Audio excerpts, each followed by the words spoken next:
some fabulous live music later on, but right now, here's the kind I prefer.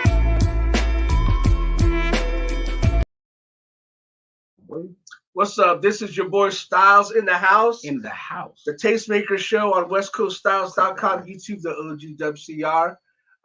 Man, I got my man Glasses Malone here. Hey. Yo, my A1 from day one, man. Day one, though. From day one. From day one, like, from day one. Yeah. That's what, the White Lightning? Yeah, there it is, White Lightning. That's where it all started, man. It all started with White Lightning mix right here. This is a classic right here. If you don't have this in your collection, man, you're sleeping.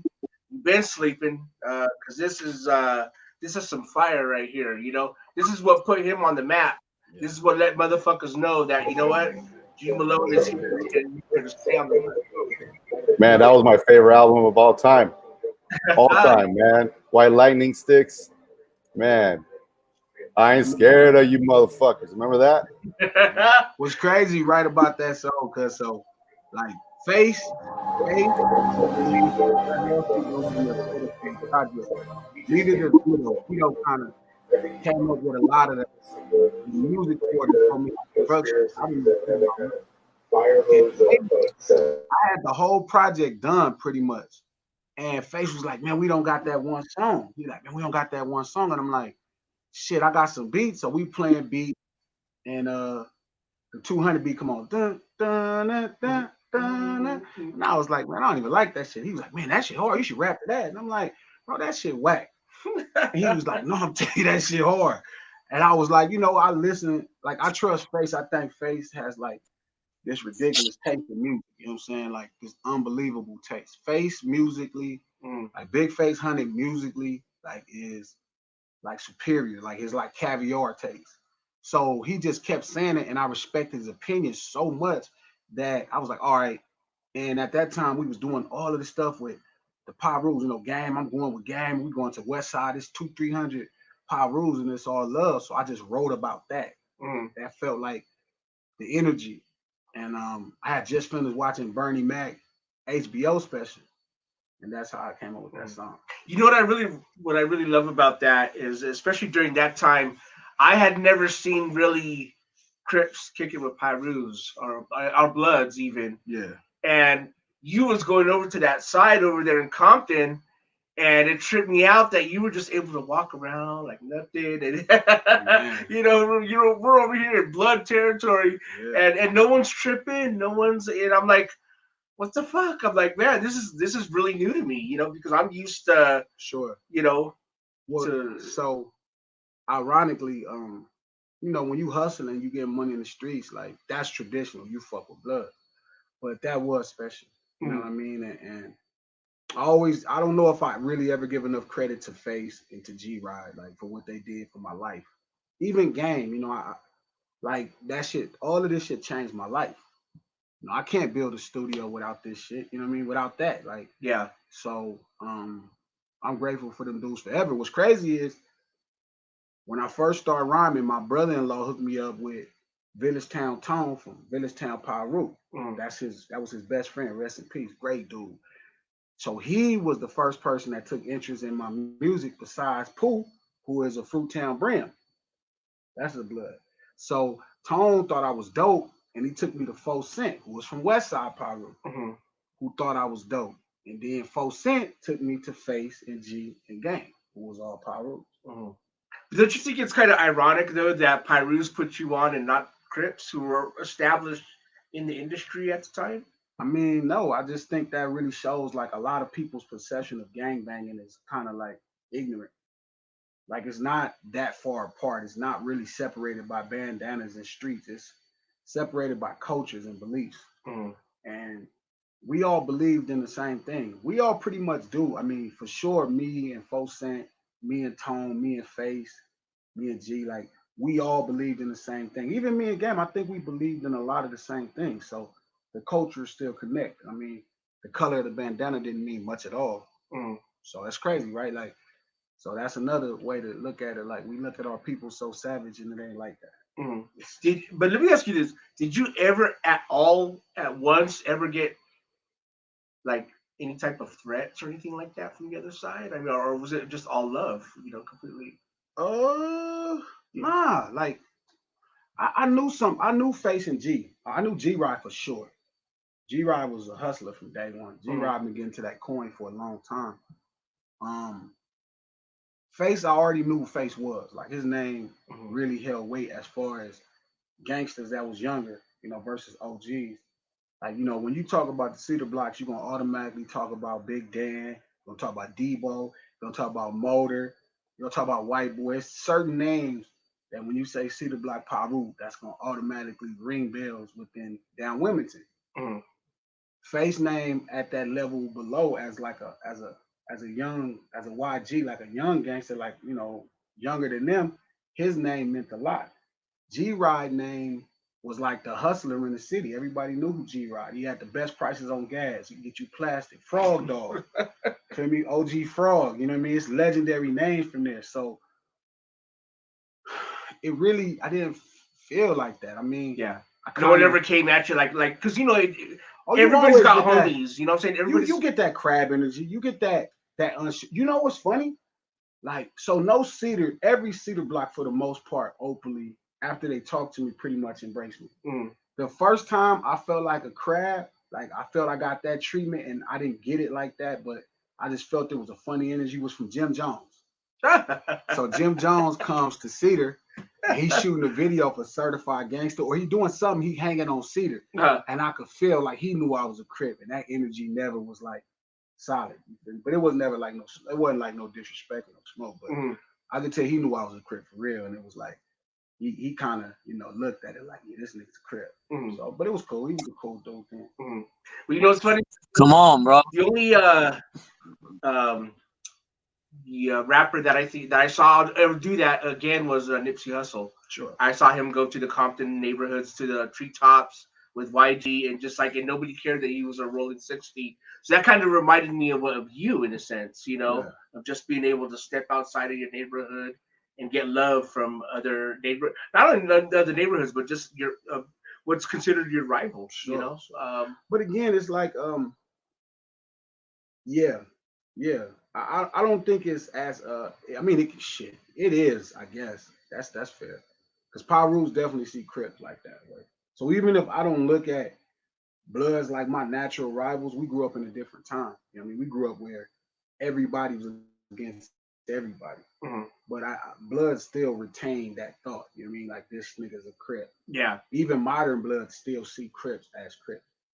So, I mean, it was a special time. But again, like I said, it's so much more cultural than anything. You know what I mean? Like it's not that monolithic. It's not like blue rag, red rag. It's like so many more layers to it. Yeah. And then Baby and Wayne are Bloods, and they embraced you. Mac 10 Mac 10, right? So, and I'm sure it was a culture shock for them. You know what I mean? Because they had fuck with Chris, but I don't think. Well, they fuck with Jack from 9-7. Shout out to the homie Tech. He's a street nigga.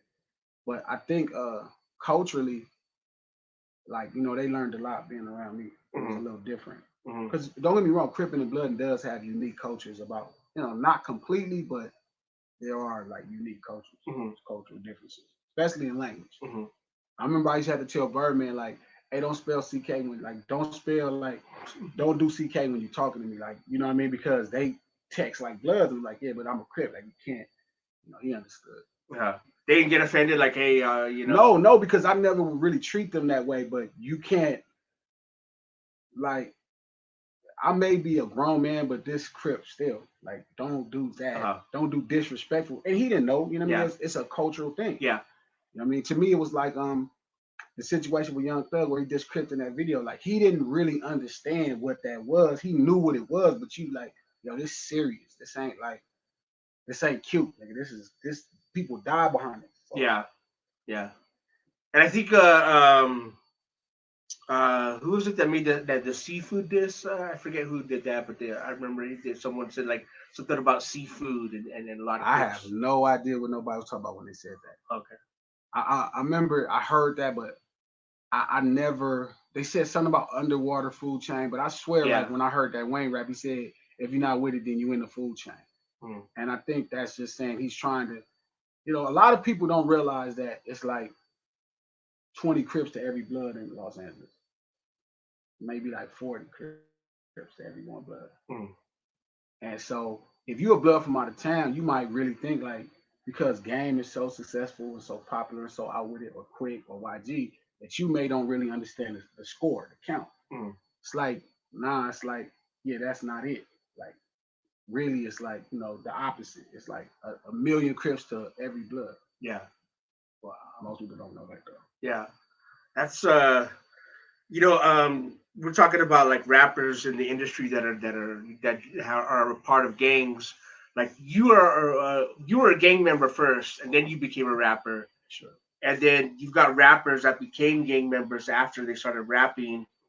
And Sure. I've seen like Big Y even like talk about that and talk about how um, he's I've been from the gang. You know what I'm saying? And Sure. and it's kind of like separating the two. You know what I'm saying? Like rappers that are gang members and gang members that are rappers. What's your thought on rappers that become gang members after they start rapping? Um, Like, do you have do you ever like as a real one? Do you ever look at them like, man, what are these motherfuckers doing? Or do you just accept them and just say, hey, you know what? It is what it is. if you want to throw your life away, you know, I think it's something about the respect you get, the camaraderie. Like I could see somebody that's not necessarily that grew up in the culture coming to see it and experience the camaraderie, Mm. because gang banging is talked about in this very negative light, and I get it. It's a dangerous sport. People die, but it's a level of love and camaraderie and respect and you know awesomeness that goes with it. It's not like this horrible thing to you when you're in it. Mm. Like it's very much like family bonded and somebody to stand up for you. It's almost like unconditional love outside of doing some sucker shit. Mm. You know what I mean? It's somebody that got your back whether you're wrong or right. Somebody gonna stand up with you. They're gonna tell you you're wrong after y'all get into this fight. You know what I'm saying? It's and then to be treated like as a soldier, like being part of the military, you get treated with like an esteem and people understand you survived Mm. some things. So I think every man, money don't ever give you the kind of respect that, you watch wealthy, like rich people come and become gangbangers because respect is worth more than money. You know what I'm saying? Like that kid from Palos Verdes. Oh, that one got put on. Yeah, he got put on a set. Yeah. And went around and shot somebody, man. It's like told a rich dude, a rich kid. Then told on somebody. You know what I mean? But again, it's like I get how you could get lost and think you want to be a part of it. Mm-hmm. I get that. Wow, Yeah. that's cool, man. That's an interesting aspect of your life. But one thing I don't think that people appreciate about you is the musical side of you. You know what I'm saying? You're a music student, and yet you actually since White Lightning, Sure. he's actually went and gone and studied producers and studied how music is made and actually learned how records are made. Sure. And that was like a hard lesson for you because you had yeah. no idea what you were doing when you made this awesome record. I got blessed Yeah. with great people around me. Yeah. Like Guido, the guy who engineered and produced some of the songs and pretty much directed the way shit was going. You know what I'm saying? Like that was a blessing. Like that was his time as well. Even no matter what, he was prepped for that time. Yeah. Face, who was like a super music head, a super knowledgeable dude about hip hop and records. Like I hate that people don't get the full version of how great he is as an A&R, as great as he is as a hip hop head and as a connoisseur. He's like unbelievable. Probably like top 5 purest dude I talk to when it comes to hip hop, the culture, and understanding gangster rap and understanding hip hop in general. He's like brilliant. I got blessed by them, you know what I'm saying? And having money and being from somewhere, it was a blessing. I didn't know what I was doing. I just knew how to articulate the concepts. You know what I'm saying? I knew what I survived. I was always sober enough to like pay attention to what was going on. So when I talked about it, I could talk about it with this clairvoyant thing that most artists can't talk about. Yeah. I still feel like today, like, no artist that's ever been a gangster rapper, none of my favorites, none of the icons that I grew up listening to and shaped, things after. I don't think they're as clear with it as I am. Mm. I don't think so. I just think that is the detail is my specialty. And as I started to carve that out, which is this conversation of, the science of records and the art of hip hop and caring, it paid me, it changed my life. Yeah. Like I'll never have to work a job most likely, again, as long as I don't get out of control with my desires. But if you can take us and the audience back to like how much you actually studied music. Oh, so what happened was though, 2012 or 11, I'm in the studio with Head, and he's talking about the speed of my song, making a joke out of it. And all my fucking songs. He's like, why your songs always so slow? And I didn't realize music really had a pace. I mean, I could tell the difference between Luke and Trap. Not realizing Luke and Trap is the same tempo, but I could tell the difference when it's that fast, but I couldn't tell the difference between a Scarface song and a Death Row song as far as speed. They sounded the same to me. I didn't go to parties to dance, so it wasn't like I was looking for dance rhythm. So it was a joke he was making. Head became a DJ, you know what I mean? And he really got great at it fast, and he worked his ass off. So he understood more about records and speeds and science of it all. And he just was making fun of me, and it's like, what am I missing? And he kind of showed me how to tap a beat to figure out how fast it was. And I realized my music was much slower than all of my predecessors. Yeah. All of the people that I loved, all of the music I played my whole life, my music was so much slower than anybody's but Scarface. Like all of my tempos were like Scarface. None of them were Snoop. None of them were Ice Cube, who I feel like to some degree I'm almost a disciple of. You know what I'm saying? I'd probably be more of a disciple of Scarface and Cube than anybody. And my music wasn't as fast as Cube's. It wasn't as fast as Dre's. It wasn't as fast as NWA's. It wasn't as fast as Snoop Dogg's. It wasn't as fast as Warren G's. It wasn't as fast as DJ Quick's. It wasn't as fast as Games. It just wasn't fast. It wasn't as fast as Too Short. It wasn't as fast as E40. None of my predecessors. It was slow. It was slow as Scarface. It was slow as MC8. And that's another guy who don't really get a lot of credit for shaping kind of how I hear music. But that began this whole thing where I was like, damn, like all these people doing kind of the same thing and I'm doing this. Somehow I need to make sure I need to do what I do this way as well. And that started this whole thing with the science of records and, caring about records, caring about, that's like the art of communication. Music is one thing, it's an art piece. Music is just art. You can do anything. And records are very much controlled and scientific. It's the reason Dr. Dre kept the name Dr. Dre even after he stopped cutting, because it was very scientific, his approach. He would show you these vinyls behind him, and I never realized that those were like his teachers. I thought them was just like, oh, he liked music, he got a lot of records. And Quick, referenced himself as a scientist, a mad scientist. Dr. Luke, currently talks about himself as a technician. Science records are that scientific, and it's the art of communication. Like talking is scientific. A lot of the breakdowns we have in society where police are killing people is all breakdowns in communications, and it's a lack of understanding of what's going on. We're not able to communicate. This person, this white man from Newport Beach, don't know how to communicate with this brother from Watts. So communication is very scientific as well. Like you have to be aware of all methods of communication to make it work. And that was record. I was trying to tell this same gangster rap story since 2007. So the science of record started, and I started understanding, and you start getting into genres. See how the West Coast is favored by funk. Yeah. You see the Midwest is R&B. All the rappers sing a little bit. Nelly, Bone, Twister, they all sing. Trap is blues. The blues is in the South. The trap is slow. Heroin music. I always call it that. That's why they fuck with codeine. You know what I'm saying? Yeah. Opioids. You know what I mean? That shit's slow. Like we uppers. Yeah. That's why we now also having a lot of success with West Coast rappers, because they drinking codeine And it's like, bro, that's not the lifestyle. We got too much sunshine for heroin. Yeah. I mean, it's not gonna work out for you. Yeah. You need to get on some powder. Like you're gonna choose a drug, bro. Get on powder. We've always been more of a funk type of. That's powder. You know. It's crack. That's powder. Speed. You gotta turn up. So the East Coast is the jazz. You know, the boom bap is jazz loops.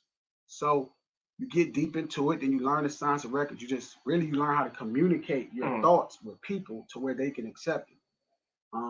You're trying to get them to focus on you. So you have so many barriers when you make a record to make that happen.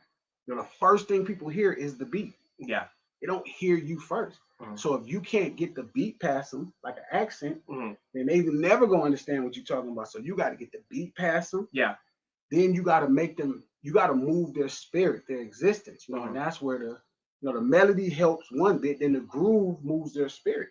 Do you go by the Dr. Dre rule where it's like the first 15 seconds of a song it catches you or you throw it off? It's the truth. It's not really like a method, right? It's the truth. It's like if your old lady talking to you and she start off, Styles, fuck this bitch ass shit you talking. The conversation is done. That's how records.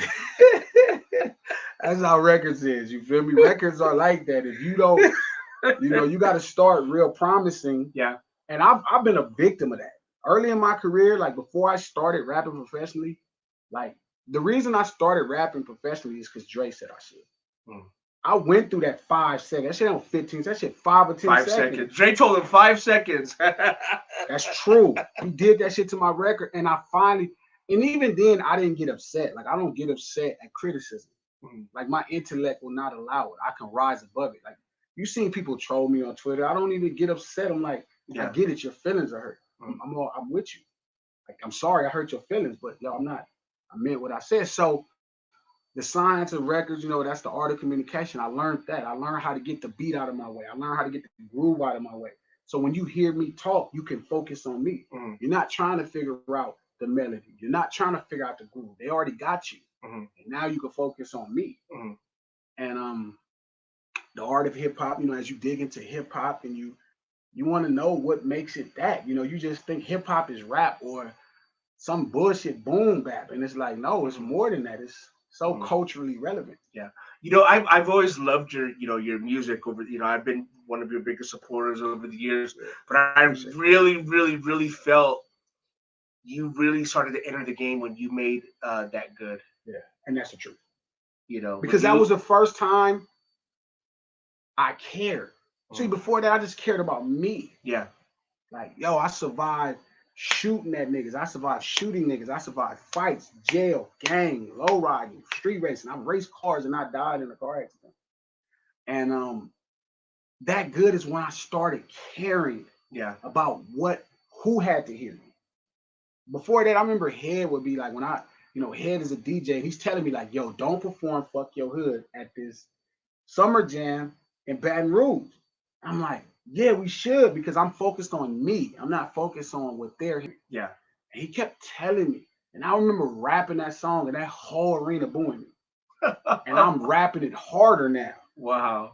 And Head told me, do not rap that song. And I did not listen to DJ Head. And, he had already set off his journey of the art of communication with records. He already knew how to communicate. He already knew how to control the mood. So he told me and I didn't listen. Kiki Loco told me and I didn't listen. So, I'm grateful. So yeah, with That Good, that was the first time I started caring about what hip hop is. Yeah. Like it's literally like how I started to. It was the process of me falling in love before I fell completely. I remember hearing it on the radio. I was sitting in my truck one time and I first heard it on Power 106, and I was like, whoa. I was like, Glasses. I was like, whoa. He just like. He really did his shit on this. You took that Warren G loop, and then of course you had a Ty Dolla $ign and everybody did their little thing at the beginning, but then you came in and it was like like I didn't fuck it up. So no, like it's like that's the truth though. Like I always say that like I was born that day. The hip hop artist Glasses Malone. Okay, the gangster, the Crip was initial. Crip, right? And I knew the Crip stories I survived. That was my content. but the hip hop artist, soon to be hip hop legend, Glasses Malone, was born around that time. Mm-hmm. That was my first presentation to the world. Like, Yeah. like yo, I've restarted what, you know, I've developed a passion for what it is, and here we go. Yeah. And I remember, you know, we was making that good Head. That's Head's first beat. So Head and my Mexican partner Jim Nays made that. And Tommy produced it. He don't get credit. Tommy Guns, my other Mexican partner, and my boy Peru from Peru. So like they all have specialties in that song. Yeah. And C Ballin does the hook, not Ty. Yeah. Ty just does the first. Ty does the first verse. Yeah. And they set it up for me to come in, and all I had to do was not fuck it up. Yeah. The point was already communicated. Just keep explaining the point and move on. So from that point on, it was like I knew that I had something. And then after that point, it became more learning, you know, and I got into science and records, and I got it. Yeah. I got a rudimentary understanding. You know what was really funny was that I was at a movie theater one night, and I was standing in line, you know, because we were all waiting to get in. And this girl next to me, you know, she was sitting on the floor because it was a long wait. And I hear her go, and I put that on the hood. I'm going to give that. She's reciting the lyrics, and I'm like, oh, shit. She's singing Glasses Malone, man. I swear on my life now. Like, so I had gotten to this phase where I just jogging can be addictive. People don't know that, but it can be. And I had got addicted to jogging. Quiz got me addicted to jogging. Shout out to Quiz. And we put it out that night, right? We put it out that night, probably the night before. And I went jogging the next morning. And all the blogs put it up, obviously, at that point. And I'm jogging. The first day I jogged and I turned out of the canal to come back up the main street, a girl is playing a song. That was like the first time a girl that I didn't know was playing my song. And I remember like, oh, she got the point. And from then on, man, it's just been educational. It's been college. And it's been rough to put out music at the same time as learning. So I made a decision that records, the lights went out. So I made a point, right, that the records were more important. Where was that over here? Okay, I got you. Okay. The records were more important, right? The records were more important than just learning was more important than everything. Yeah. We're gonna turn on the lights. We'll be right back. Give us 1 second. There we go. Motion lights. Motion lights. We're in the studio. So the studio is a studio. I mean, you know, it is what it is. I mean, you get motion lights and you get all this other stuff that's around us. But so started with there. Then the last 9 years straight of education. Yeah, I was only able to put out 2 projects: Glass House 1, and Glass House 2 during that time because, you know, learning about everything was consuming me. Yeah. Like I didn't even care about what I was wearing. I didn't care about nothing. I just had to learn because I felt so conquered in this business. And it wasn't economically because I was making money, but you know, there's already standards of success. It's already metrics. And I felt like I wasn't achieving them. So this was the first thing I had to come to the conclusion that I was unsuccessful. Yeah. So I had to really work on it. So I studied my ass off, and you know, the science of records gave me that good. The art of hip hop was Glass House 2, the complete experience from records to the cover. You know, being able to flip music to drive-by. Yeah. And marketing, the magic of marketing,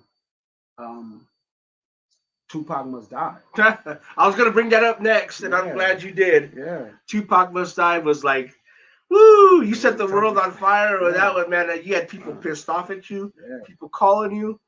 You know, then you had your supporters, people that understood. I was one of the people that understood. You know, I was like, hey, look, he doesn't hate Tupac. He's not trying to say fuck hates Tupac. He's not trying to say fuck Tupac or anything like that. It's a song about the Orlando. It's about the streets. Yeah. You know, and so let me share this, right? I want to share this. Go ahead. So there's the science of records, right? There's the art of hip hop, and there's the magic of marketing. So when I started the art of hip hop, I mean, the science of records just takes years. Dr. Dre has been making records since 82, 83. That's how long he's been making records. So mind you, He's been studying making records, DJing since 83. Then his first records came out that people gave him credit for in 87. Then his first solo records came out 10 years after he made his first record. And then he produced, 50 Cent 20 years after producing his first record. So that's how long it took. Remember, if his magnum opus is 2001, that's in 99. That means he was making records almost 20 years. So, the science of records, I always say I have a bachelor's in it, a bachelor's degree in the science of records. It's going to take time to get a doctorate. Like Dr. Dre has a doctorate, a PhD in the science of records. You know what I'm saying? The art of hip hop, I have a master's in. I've been able to talk to the best people. I've been able to touch grounds and states to understand why it sounds like that, to get it. I see when I go to Dayton, it's just like being at home. I can see how Roger and Zapp could come from that place, and then that music translate to us. And I feel like I have a master's in the art of hip hop. I'm vested in it to the point where I could talk to Battle Cat and I'll explain things about hip hop, and he'll confirm like, yo, that's true. I'm talking to Dr. Dre about Tupac Must Die, and he's like, yo, that's true. I'm talking to Battle Cat, I'm talking to Warren G, like, yo, that's true. So these are the hip hop gods from our side of the world, and they're confirming things that I understand about hip hop. And because Metro put so much pressure on me about marketing, I finally gave in. And at that point, at least with, the science of records, I was still making records and releasing records on that study. Hip hop, I was making records and releasing records when I was getting the master's in the art of hip hop. Yeah. The magic of marketing, I couldn't do nothing. I couldn't release a record. It consumes you so much to do it correctly that you don't even want to move. And you're one person doing a job of hundreds at a record label.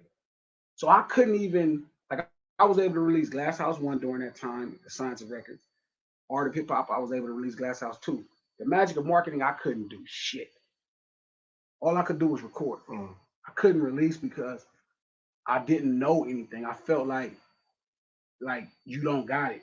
And it took me 4 years, 3 or 4 years, every day. I gave my complete life to it. And I got books from Nip. He sent me titles. Metro sent me a lot of titles. Shout out to my boy Metro. And when I finally got it, I got it in a way that it became my most powerful tool. Yeah. So you made this song, Tupac Must Die, and you put it from the perspective of the streets and Orlando. And so some people took it as a diss to Tupac. You got a lot of hate on Twitter. I saw a lot of people were like, tweeting you like, Fuck talking you, I hate shit. you, motherfucker, I'm gonna kill you. Yeah. But I think they kind of like went over their heads of what you're trying to do. And some of the people that were close to Tupac also took some offense to it, And they were supposed to, though. Yeah. When Corrupt cussed me out, I was okay with that.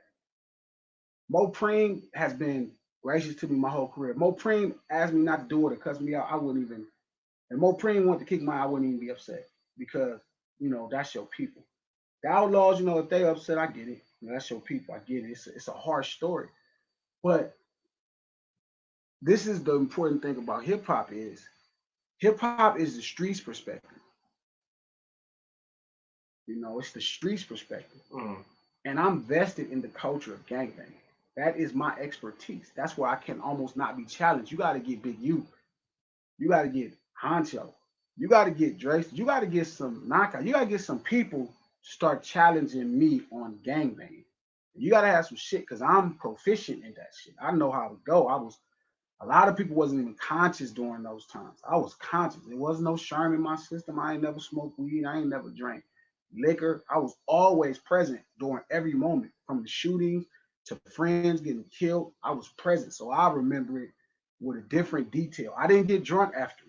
I didn't smoke weed after the shooting or after the funeral. I remember everything that everybody was doing. So I'm proficiently profound at gangbanging. So when I explain a story from a gang member's perspective, it's going to be with another detail, and that is my strong suit. My strong suit is that. Yeah. So that story, because a lot of people thought I said Tupac. They thought I used Tupac for the Attention. attention, and Yeah. it wasn't. Like Tupac's death is one of the most mainstream broadcasted things in history. It is, yeah. It As is. far as It is part of America America. goes. It is part of culture. It's a part of American history. Yeah. It is Tupac's death. While it's not as mainstream as apple pie, it's mainstream as hell. Yeah, Tupac and might Biggie. It's you know, it's up there. And so being able to have a conversation about something so mainstream, but being able to tell the streets perspective is exactly what the definition of hip hop is. Yeah. It's explaining in 1987 that an organization looked at as heroes throughout the country that get your cat out the tree, that protect you from criminals. You know, that is this organization's reputation. And 5 niggas from Compton came out like, yo, fuck the heroes. In 1987, they said, fuck the police. They were the heroes. Everybody smited them. You know, not just white people, the black community, everybody, because they couldn't believe the galls on these niggas to tell, you know, because they weren't aware of what it's like to be in that position. You know what I mean? And it didn't really make sense to the rest of the world until 1991 when Rodney King got his ass whooped on national TV. And then for the first time, it was covered. And then Eazy-E looked like a genius. Yeah. And then every year since then, the case has built on it. And it's got stronger to the point now where CNN is playing fuck the police. Yeah. So it's on South Park even. Yeah, it's like, feel me? So fuck the police, you feel me? It's like that. And my song is definitely not fuck the police, because it's not fuck Tupac. Yeah. It's telling the story of what it's like to be us. Yeah. And what it's like to be attacked by people you don't view as part of the culture. Yeah. And it's a you know, I mean, you know, all the facts all the facts of the song have been confirmed by people that were part of it. Sure. You know, so it's not like it's unknown now. I mean, you know, because we've had people, you know, do interviews, you know, Keefy, you know, and they talk about, you know, everything that happened during that time. So we know you know, I mean, it was Orlando. I mean, you know, and not only that, but I mean, he did get his ass kicked in a casino. Yeah, and as a Crip, you get your ass kicked as a man. Yeah, as a man. The Pope and 7 priests better not kick my ass. Somebody getting shot tonight. The Catholic Church gonna be grieving if the motherfuckers kick my ass. What is wrong? You better fight me head up. So, I mean, I get. So you're right. Like by far, what I realized with the magic of marketing, right, is I realized that you need polarity. Like if everybody likes you, you're not being honest. You're literally catering to the audience.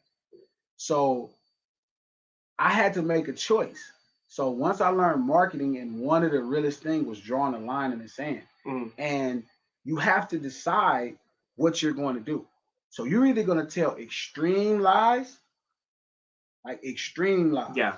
And I've had this conversation on the Breakfast Club about Rick Ross, and I think they took it bad, but I don't mean it negatively. I get it that it takes a negative thing, because Rick Ross is an entertainer. Yeah. You know what I mean? It's not about reality. It's about his version of entertainment. His version of entertainment is based off of imagination. It's rooted in some real concepts, but it's rooted in how wide his imagination could go. Yeah. How much money could he think is possible to ascertain, not actually how much money he has. It's not dissing him. It's you either going to tell extreme lies, or you're going to tell unbelievably pure truths. And the pure truth is fucked up. Man, it's fucked up. You know what I'm saying? So I had to make a choice. Yeah. Was I going to be okay with lying and saying, you know, not lying the way we see it, but was I going to be okay with Fantasyland? I couldn't be. I'm in the streets too much for that. So it became the pure truth. And once you draw that line in the sand, a lot of motherfuckers in the business don't end up on the other side of it. Yeah. And so that particular song, while it did draw a lot of scrutiny, that was also the first time people recognized my genius. Yeah. I never heard, so you're right, I never heard this many motherfuckers say fuck Glasses ever in my life. But I also never heard as many motherfuckers say Glasses is a genius. Yeah. A lot of people really credited your storytelling abilities after that. And that was the first time, and you knew I could tell stories the first day. Yeah. But that was the first time the communication came off and people could hear me. Yeah. And I would do it 1,000 times again. Yeah. You know what I mean? That's the goal, to do it again. The goal is, once Dre made Fuck the Police, that pure energy, with Easy in them, he turned around and, made a song saying fuck Easy because it was pure. You know what I mean? So, that's your goal in hip hop. Your goal in hip hop is to inform the mainstream on what's going on the Upside Down. I think it was the title of the song that really shook a lot of people. And it was crazy. That's what Mob James told me. What was funny to me is I didn't think about it as a true expression. Yeah. I'm thinking to Romeo Must Die, because it was a movie. Yeah. I'm like, Romeo Must Die. John Tucker Must Die. It's a great title. What's funny is we didn't even use that title because we was like on Twitter, because I'm like, it's like people gonna know it's a movie. And they ain't gonna care. So I put in quotation marks, Tupac deserved to die. That was really the marketing thing. Yeah. The marketing thing was knowing how to use Twitter and knowing the expression that people need to see. Most people don't realize that is in quotations, and you see that because you're looking from this person's perspective, and that's what they believe. Yes. So it was that deep, and people it's hard for them, but that's what dope marketing is. I don't think for 1 second Beyonce was going to ever divorce Jay-Z. I always thought that was marketing. I never thought for 2 seconds Usher and Chili, that was about them. I always knew that was about Jermaine Dupri. I always looked behind the curtains at a magic trick. But that song got you on the Breakfast Club. Again. Yeah, again. And you and you developed a wonderful relationship with Charlamagne, and you guys have always been fond of each other and respectful of each other. But I understand you guys are even working together now. Yeah. So for years, since we did the Brilliant Idiots, the first time I did it in 2015, he had been putting pressure on me about doing a podcast. Man, you gotta do a podcast. You can kill a podcast. And I'm like, what the fuck is a podcast? In 2015, I didn't even know what a podcast was. Shout out to Joe Buttons, though. Joe Buttons was doing podcasts before podcast was podcast. This motherfucker just turning his MacBook and be talking. So I remember being on tour with him in 2010. It got me in trouble on being on Joe Budden's podcast in 2010 or 11. So, but yeah, he just kept getting to me. He created his own situation, and then still, who manages me was like, yo, you need to do a podcast. And I'm like, bro, I don't want to do no fucking podcast. I'm a rapper. Yeah.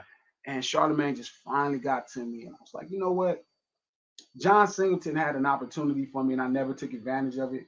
You know what I mean? Because I didn't have no schooling at it. But then I finally kind of came to a conclusion. Well, if you can learn hip hop, you can learn this too.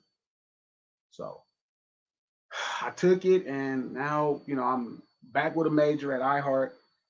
Through Charlamagne's situation. Charlamagne is like the Cash Money Records podcast. His company Black Effects.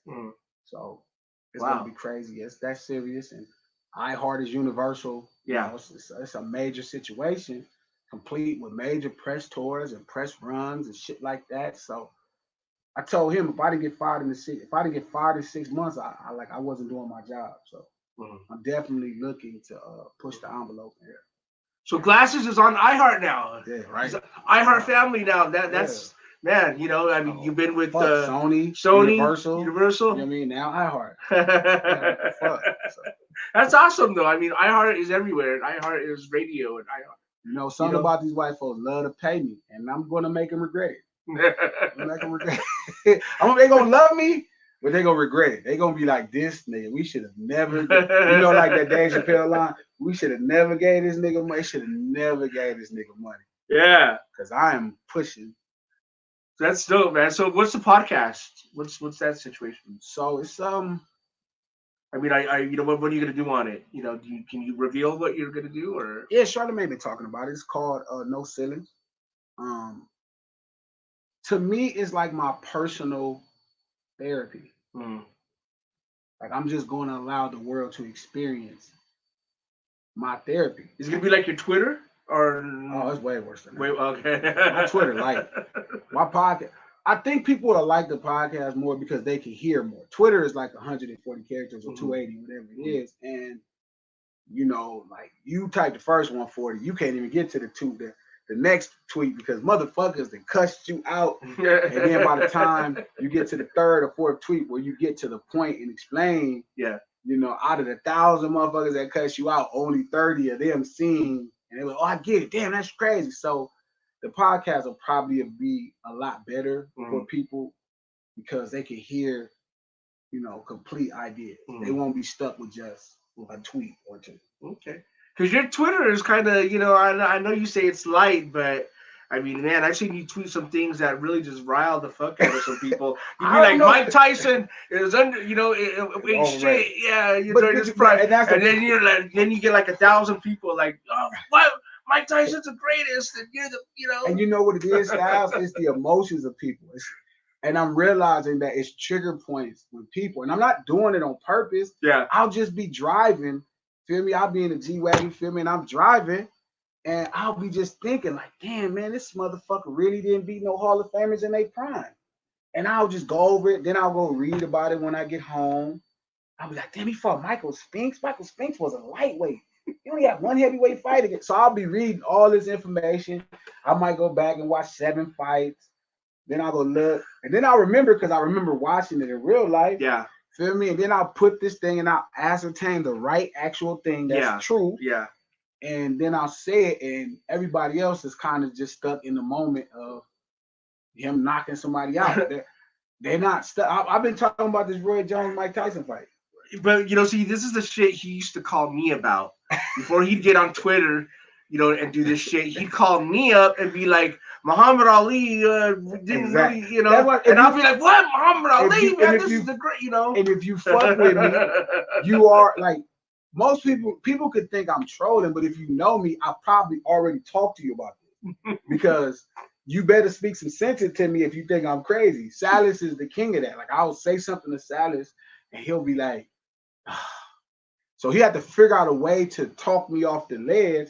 And when he can't, feel me, or if you're not talking me off the ledge, or if we talking boxing and my boy Percy Crawford not talking me off the ledge, feel me, then you validate my thoughts. And a lot of times, you know, it really makes sense. Like, one podcast I want to have is with Shaquille O'Neal and explain to him why Dennis Rodman is better than him. Oh. Like, I thought that would be ill. Oh my goodness. That's what I'm working on. So it's like, it's like to have these great conversations and these moments of clarity, and hopefully we help the world kind of like evolve. Yeah. Because, you know, I always make fun of the conservative, I always make fun of liberals, but I really want the world to evolve into a much better space of understanding. Not being as fuck accepting, understanding.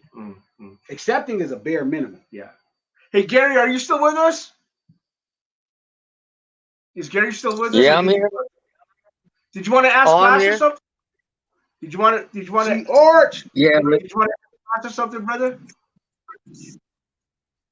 I really just want to say a comment, man, that I seen this dude Malone really become a student of life at a real serious level. He always has, even when he was a gang member. But I was there during the transition, and I was lucky enough to watch it real close up and personal, and got a lot of good advice from him. And we've had a lot of great talks, bro. And this dude makes the West Coast so proud. He was really the first motherfucker from here that went and got outside money. Everyone else from here that got a deal, someone from here gave him the deal. Glasses went and got his fucking deal from Sony by himself. Then he went and got the deal from Cash Money by himself. And this dude, and his whole hype is he gets the deal and says, "Fuck you guys!" Like he's the illest. When I first met, when he first got his Bentley or his the Rolls, this motherfucker never washed it, and he was laughing about it. He'd be like, "Bro, I don't wash this shit. This shit is nothing to me. These other dudes got it, so I guess I had to get one. So I got one. It's no big deal." I wish it was a But you're an incredible human, Glasses, and I just had to be on there and let the world know, like, it's just not when the lights are on, it's when the lights are off, and you're genuine to everyone on earth. Everyone on earth that has a conversation worthy, you'll stop and give them that because you seek. You're one of them knowledge seekers, man, and you know the story can't be told from one person. So like hats off to that, bro. You like incredible stand-up dude. Thank you. Mama. And I try my best, man.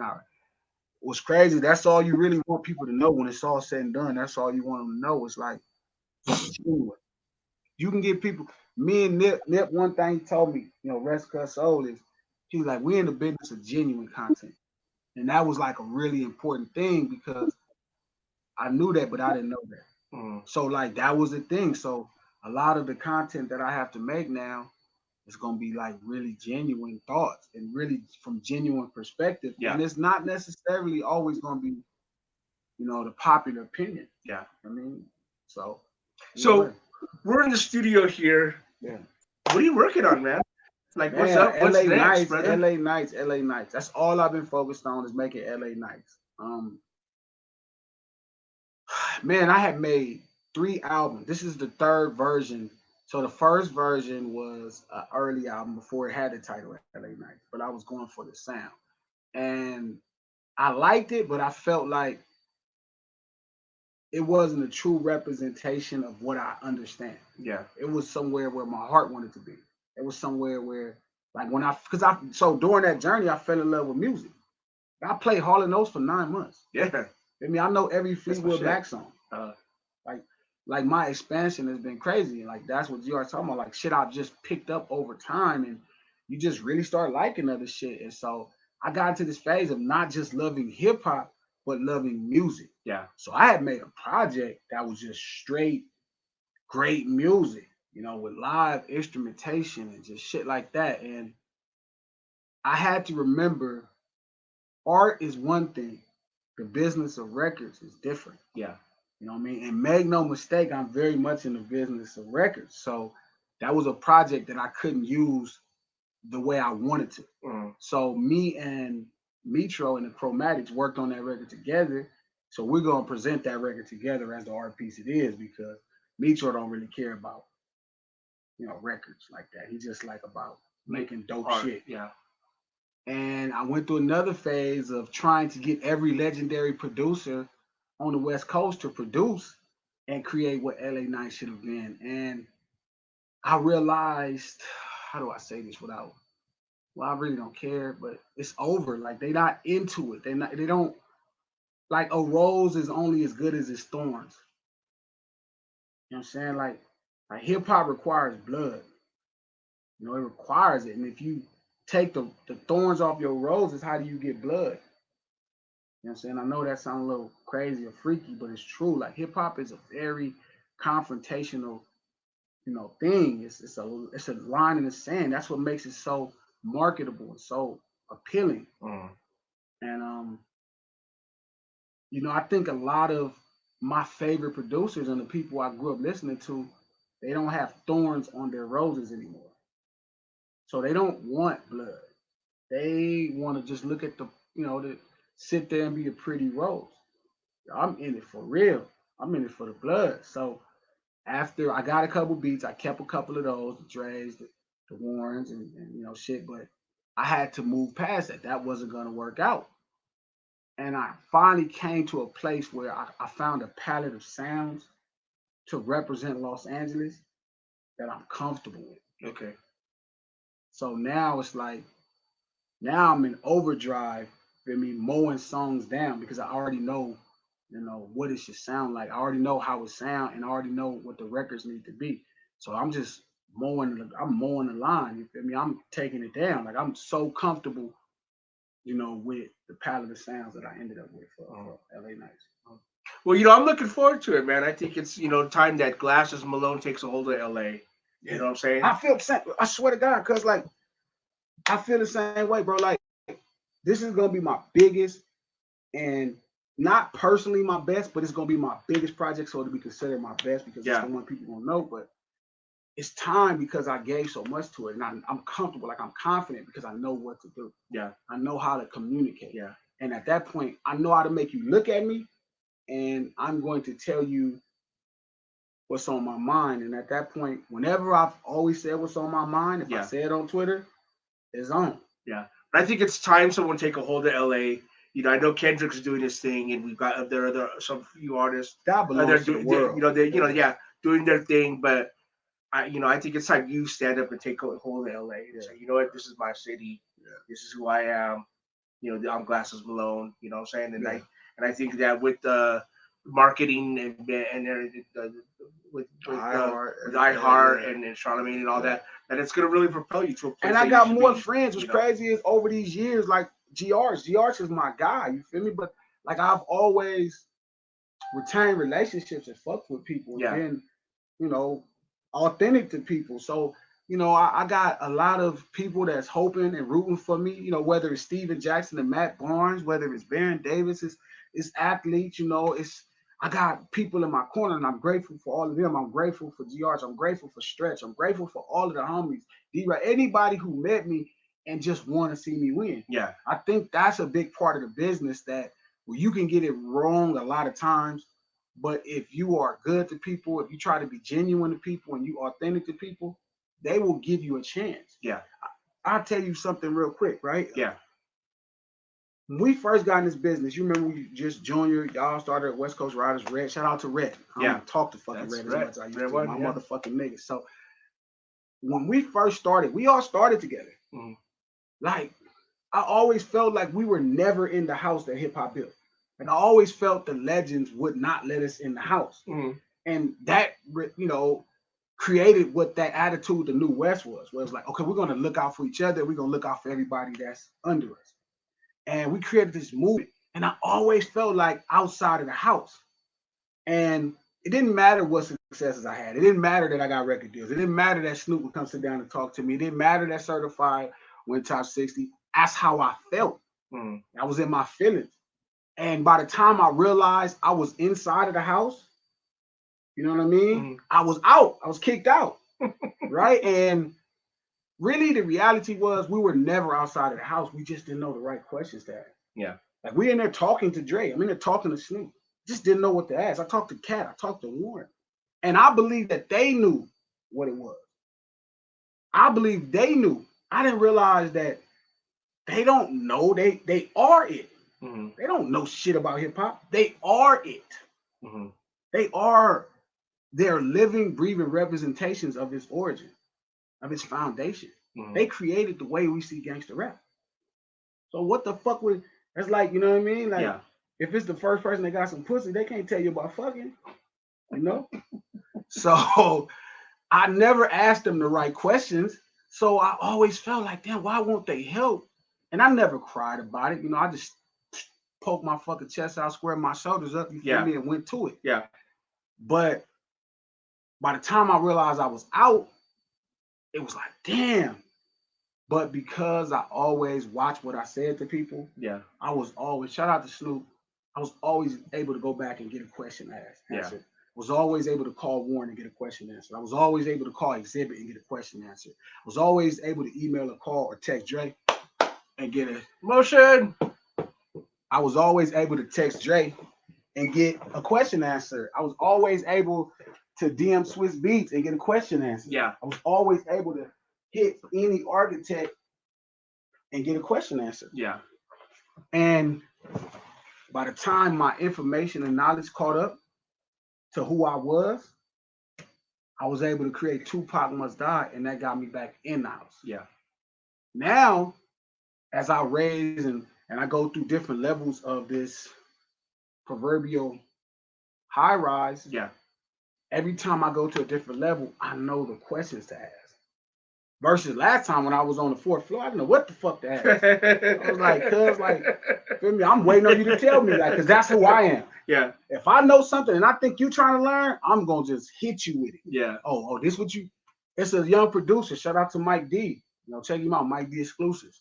And he was like, yeah, man, I'm just trying to get this paper. I said, man, listen, the best niggas that do this, feel me? I ain't nothing wrong with trying to get $1. I said, but the best niggas that do this is obsessed with something else. So you got to find something else to be obsessed with, or, you know, you won't never maximize whatever it is you want. Yeah. You won't maximize, you for sure won't maximize money. So, well, you know, I'm looking forward to LA Nights, and I know it's going to hit hard. So, you know, you heard the word right here on WestCoastStyles.com, man. G Malone is coming, and man, just look forward to all that's coming out. Brother, can you end us with a shout out for WestCoastStyles.com, please? Man, check this out. This is a motherfucking West Coast Riders OG. GLA $Eastside, Glasses Malone. And you right here chilling, West Coast Styles, with my partner Styles, man, and Junior, and all the homies, man. What's up? Yeah. Thank you for tuning in, Glasses Malone. All right, man. Good night. So what time is it? Okay, we have some fabulous live music later on, but right now, here's the kind I prefer.